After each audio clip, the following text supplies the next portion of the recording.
আমি রিপন সাহা, কল্যাণী বিশ্ববিদ্যালয়ের প্রাক্তন গবেষক।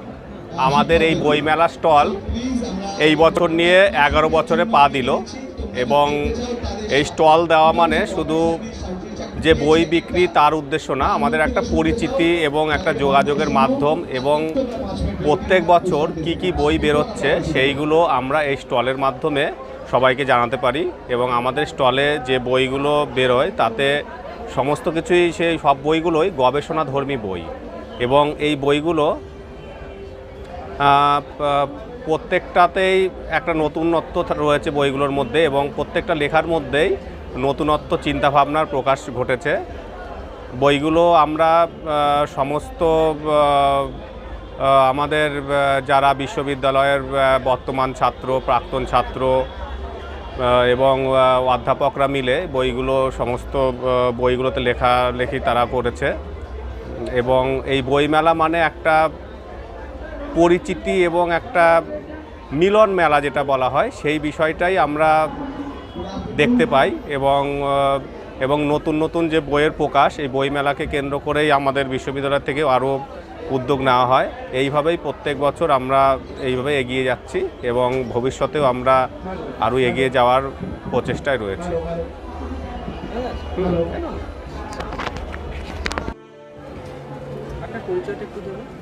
আমি দেবাশিস ভট্টাচার্য, এই বঙ্গীয় সাহিত্য সংসদ পরিচালনা করি আর কি। এটা প্রায় 30 বছর হয়ে গেছে।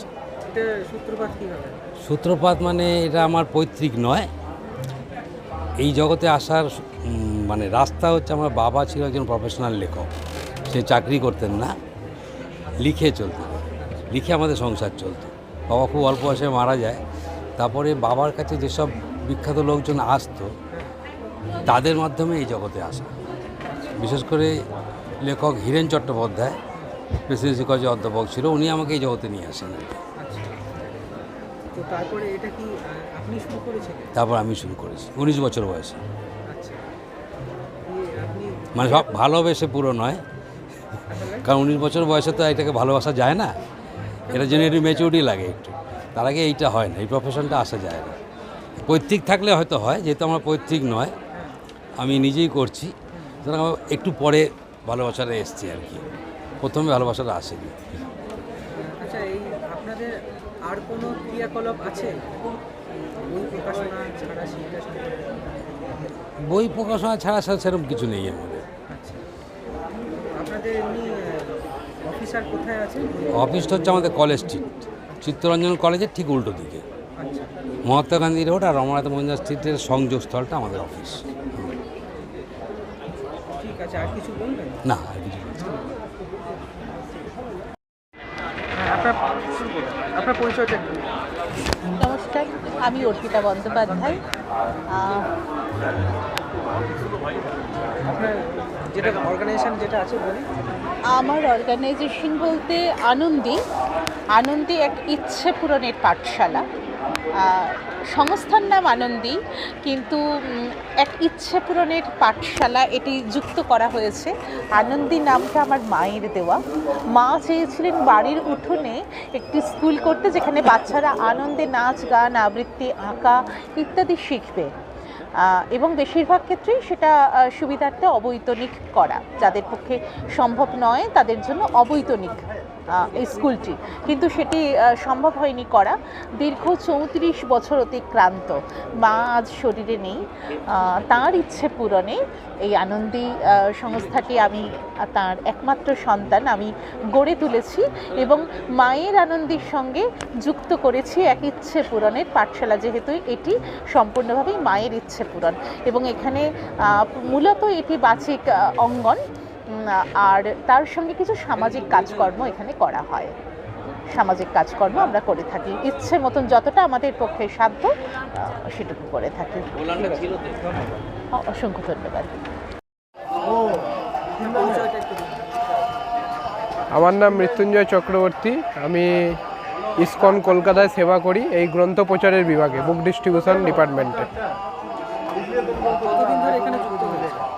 আমি মোটামুটি 5-6 বছর।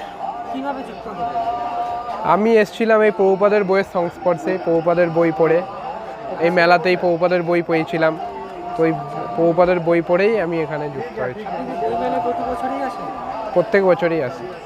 বই মেলার অভিজ্ঞতা সম্পর্কে একটু কিছু বইমেলার অভিজ্ঞতা খুবই ভালো, কারণ এখানে দেখেছি সমস্ত সম্প্রদায়ের মানুষ, সমস্ত ধর্মের মানুষ সবাই এক জায়গায় জড়ো হয়ে নিজের মানে যে বই পড়ার ইচ্ছাটা প্রকাশ করে এবং বই পড়ে সবাই। এখানে কিরম বিক্রি কিরম হয় লোকের বইয়ের প্রতি, বা ধরুন কোন ধরনের বইয়ের প্রতি আগ্রহ বেশি দেখায়, গীতা বা অন্য কিছু? এখানে বিভিন্ন ধরনের মানুষ আছে, কেউ কেউ গীতা খোঁজেন, গীতার ডিমান্ডটা বেশি কারণ সবাই ভগবত গীতা, ভগবানের মুখনিসৃত বাণী জানতে চায়। অনেকে আসছে চৈতন্য মহাপ্রভুর জীবনী সম্বন্ধে খোঁজ করতে, চৈতন্য মহাপ্রভুর জীবনী, চৈতন্য চরিতামৃত এইসব গ্রন্থগুলো খোঁজার জন্য আসে অনেকে। কোনো বিশেষ অভিজ্ঞতার কথা কিছু মনে পড়ে বই মেলার মধ্যে আপনাদের এখানে? বিশেষ অভিজ্ঞতা বলতে গেলে আমাদের বেদিক এনসাইক্লোপিডিয়া শ্রীমদ্ ভাগবতম, চৈতন্য চরিতামৃত, এই বইগুলো অনেকই দাম, প্রায় 9-10 হাজার টাকা দাম, তাও মানুষ কিনে নিয়ে যায় কিছু কিছু মানুষ। এটাই খুব ভালো লাগে যে বই পড়ার ইচ্ছা বা মানে বৈদিক সংস্কৃতির প্রতি এখনও মানুষের ঝোঁকটা রয়েছে, সেটা দেখে খুব আশ্চর্যজনক লাগে। ভক্তবৃন্দদের উদ্দেশ্যে কিছু আর বলবেন? ভক্তবৃন্দদের উদ্দেশ্যে বলতে চাই যে আমাদের স্টলে আসুন, আমাদের স্টলে ভিজিট করুন, এসে ভগবদ্গীতা, ভগবানের মুখনিসৃত বাণী, আরও যে বৈদিক কালচার, বৈদিক শাস্ত্রগুলোর বিষয়ে জানুন, এবং এগুলো জানলেই আপনাদের জীবন সার্থক হবে, এটাই বলতে চাই। হরে কৃষ্ণ। আপনার পরিচয়টা একটু দেবেন, মুখের কাছে ধরুন। আচ্ছা, আপনি এই ইসকনে কতদিন ধরে যুক্ত? আমার স্কুলে 3-4 বছর হয়ে গেছে। কিভাবে এলেন? আমি আমাদের প্রিন্সেপ ঘাটে ক্লাস হয়, আচ্ছা, ওখানে দীনতারণ প্রভু আছেন, ওনার গানটা খুবই ভালো, উনি কীর্তন করে খুবই ভালো। ওই কীর্তন শুনে শুনে আমি ইসকন মন্দিরে গেলাম আলবার্ট রোডে, খুবই ভালো লাগলো, আমার মনে খুবই শান্তি হলো। আচ্ছা। আর এখানে আপনি বইমেলায় কত বছর আসছেন? বই মেলাতে আমি 3 বছর ধরে আসছি। এখানে অভিজ্ঞতা কীরকম বইমেলাতে? বইমেলায় আপনার এক্সপিরিয়েন্সটা কীরকম? ভালো আছে, হুম, ভালো আছে। আচ্ছা, ঠিক আছে, ধন্যবাদ।